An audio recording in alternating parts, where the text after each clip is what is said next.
Arkadaşlar güzel bir balık aldık.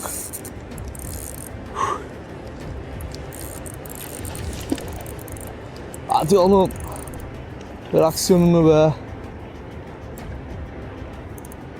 Şöyle. Çok kurşun ya.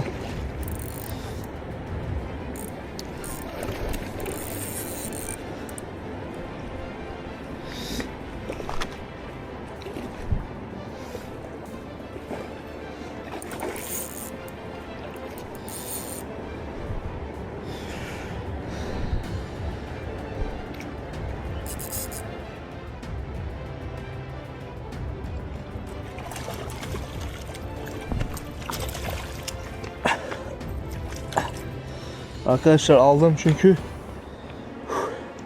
tam yanağımın köşesine takıldığı için her an çıkabilir diyerek.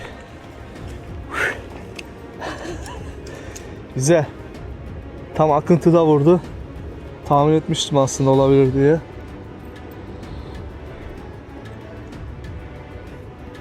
Şöyle güzel bir boy dostlar.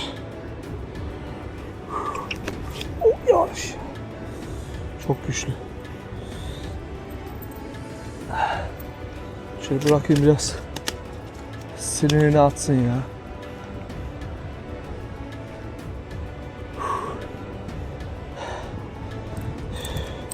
Pembe Meps sabah suyu her zaman gibi efsanelerden.